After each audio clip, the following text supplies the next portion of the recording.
आणखी एक महत्त्वाची बातमी येते। उपमुख्यमंत्री एकनाथ शिंदे यांनी ताबडतोब विशेष बैठक बोलावलेली आहे। कॅबिनेट बैठक झाल्यानंतर सर्व मंत्र्यांना थेट नंदनवनमध्ये येण्याचे आदेश दिलेत। आगामी निवडणुकीच्या संदर्भात आणि महायुतीत जागा वाटपासंदर्भात शिंदे मार्गदर्शन करणार आहेत। कॅबिनेट निमित्त सर्व मंत्री अधिवेशनानंतर मुंबईत आल्यानं शिंदे आपल्या सर्व मंत्र्यांना निवडणुकीसाठी काही कानमंत्र देणार आहेत।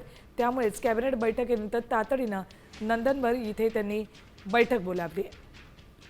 अपडेट्स घेऊयात आमचे प्रतिनिधी सूरज मसूरकर यांच्याकडून। सूरज, निवडणुकांचा काळ आहे आणि म्हणूनच ही बैठक अत्यंत महत्त्वाची आहे। निश्चितच आपण जर का पाहिलं तर शिवसेना जी आहे ते 125 जागांसाठी आग्रह आहे महापालिका निवडणुकीमध्ये।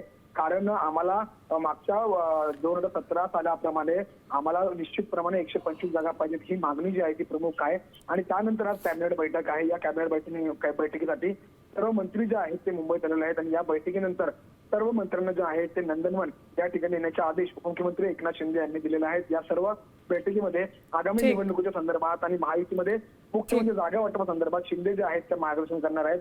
काही ठिकाणी आपल्याला सूरज, एकंदरीत निवडणुकीसाठीचा कानमंत्र एकनाथ शिंदे आज त्यांच्या मंत्र्यांना देणार आहेत। धन्यवाद संपूर्ण माहितीसाठी।